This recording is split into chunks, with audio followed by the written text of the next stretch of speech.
Hey everybody, hope you're all doing good today. Just had a few minutes off this afternoon and wanted to do a little content creation on some stuff that I've been thinking about a lot about I wanted to do. And one of the most intriguing aspects to me in bass fishing is how bass get educated to certain baits or certain lure categories.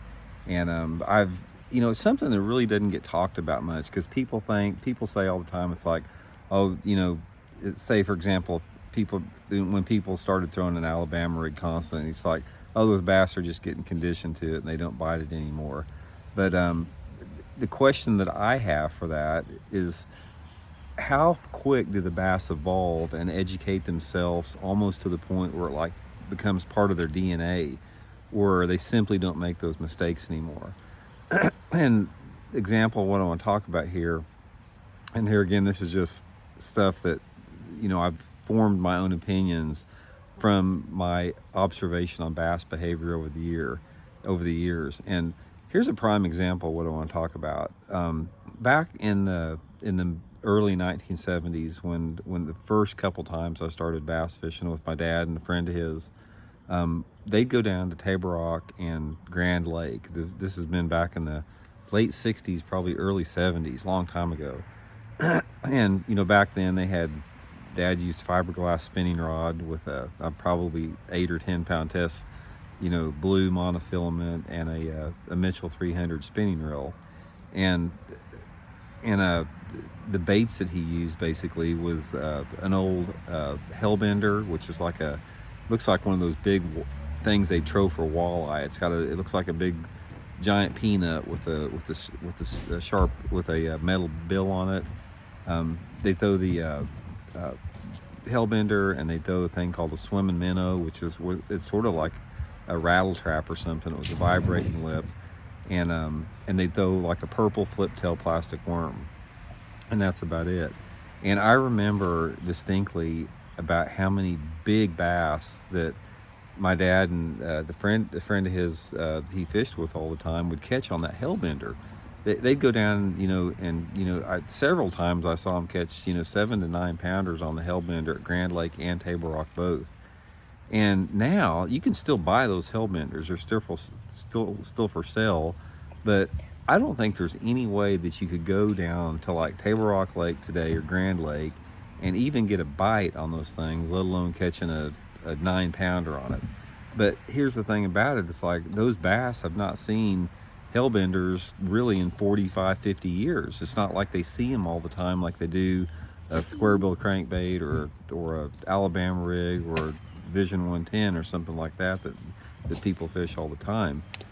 So, and it can even go on to like the black and blue jig deal. I mean, even though black and blue jigs work good, there was a period back in the early 80s where I didn't fish nothing but that. I threw a black rubber jig with the #1 black pork frog on it, 30 pound test, clear blue floor monofilament line, and I'd catch them everywhere I went on it.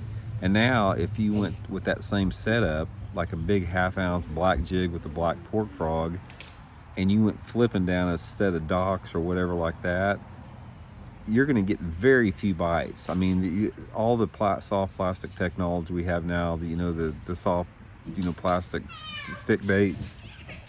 Oh, sorry about that, everybody. Elijah bumped his head on the boat over there, and I had to go see what was wrong with him. He's okay though.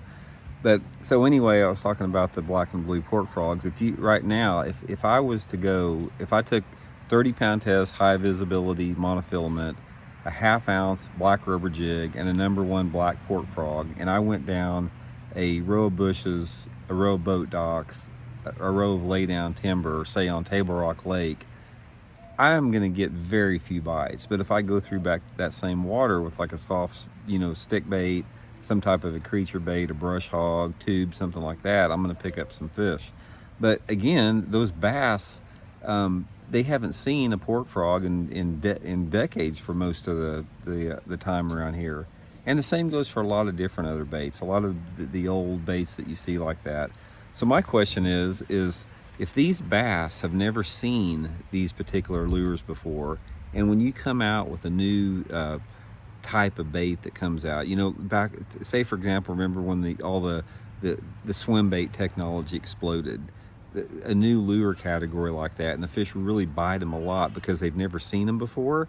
Why is that not applicable? Because there is the bass now, the generation of bass in 2020 have not seen those hellbenders. They haven't seen those swimming minnows. They haven't seen the purple flip tail worms or the bombers or stuff like that. So that is my question. It's like, what is it that what is it in their brains that allow them where that doesn't trigger the strike anymore, even though they've never seen that bait?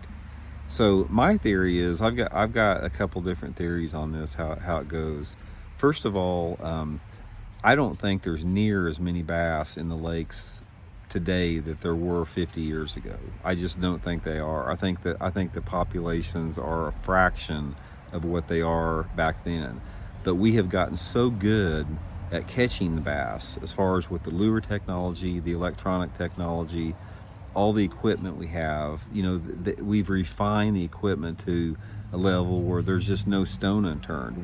If there's bass in a lake, we're gonna find them, and we have the techniques. We have the lure technology to catch them once we do find them. If you took that same technology, if you took all the side imaging and the live scopes and the finessey swim baits and the high-tech jerk baits from Megabass, and you went back 50 years ago on those same bodies of water, it would just be unbelievable what you'd catch. So the first theory that I have is that there's just not as many bass in the lakes that we used to have. The second theory that I have, and the one that is just as strong in my opinion, is I think that bass have an ability to evolve on a DNA level to learn very quickly, because they've been on this planet for millions of years, and they didn't stay on this planet for millions of years being stupid. So when there's something that comes up within their environment that threatens their survival, whether it be a lure, the way the lure vibrates, or a lure profile or whatever like that, and they know that is not real to them, then there's something that just tells them intuitively not to eat that. It's sort of the same with animals in the woods. It's like, how is it that birds, for example, that say baby birds or birds as they're growing up, how do they know not to eat poisonous seeds and to know which seeds that they can eat? Because that's something that's ingrained. It's in their intuition. It's in their every aspect of this on a cellular level in their body. Something tells them not to eat those poisonous seeds, and it's sort of the same with the bass, in my opinion, like that. So I think the bass get educated extremely quick to certain sounds, certain profiles, and certain things that cause a negative. And I think there are certain sounds and profiles that allow them that you can still trick those bass in it. For example, like the buzzbait. The buzzbait's been around for 50 years, and it still catches a lot of fish today, and it telegraphs itself tremendously. But here again, the hellbender, there's something about the wobble on the bait or the profile that the bait just does not produce like it does back then. And even though I've seen how effective the hellbender was at some point in time, it simply would not be like that anymore. So where does that leave us, moving forward? And I think the thing to realize is that there are certain baits out there that simply produce better day in and day out. That's why a lot of your slow baits, like a lot of the worm fishing and the finesse jig fishing and the creature bait fishing and the soft plastic jerk baits, that type of stuff, things that don't telegraph themselves very well. I think those are things that will continue to catch bass in the future. But certain things, certain wobbles of crankbaits like that, the fish really get zoned in onto that. And I'll use an example of like a Pose crankbait. Back in the early 90s, everybody fished Pose crankbaits. Those Pose 300 and 400, that was a staple bait all across the country, and now you don't hardly see anyone using them. And did the fish get keyed in on that particular vibration? But then on the other hand, the wigglewort's been around longer than the Pose, and it still catches fish today just as good as it ever did. So bass are mysterious. The things that enable lures, the things that basically allow them to strike and, you know, and bite baits and become active or not active are a big mystery to us a lot of times. I mean, it changes a lot. I mean, it changes day to day what triggers a strike. You know, there's so many strike triggering reflex the bass has. You know, it's very seldom out of hunger. I think bass feed a lot at night more than any other time, and we're not fishing for them when they're actually actively feeding. The strikes that we get from most bass are out of instinct or reflex or curiosity or competition or anger, and those are the variables that we rely on in artificial lures to trigger that strike. It's not necessarily, you know, because they're hungry, because, you know, they're not stupid. I mean, they know something is not right. If I'm jerking a Vision 110 down there, they know that thing is not a minnow. I mean, it doesn't look anything like a minnow, but when they bite it, they make a mistake. So anytime you catch a fish, it's made a mistake, and they don't make many mistakes. I mean, they don't. They just can't survive if they do.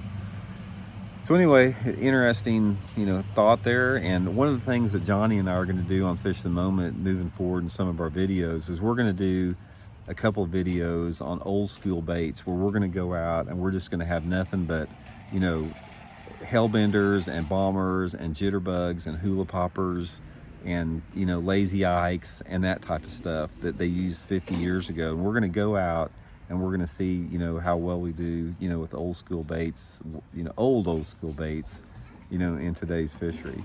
But anyway, hope you guys are doing good. Hope you guys are having a good weekend.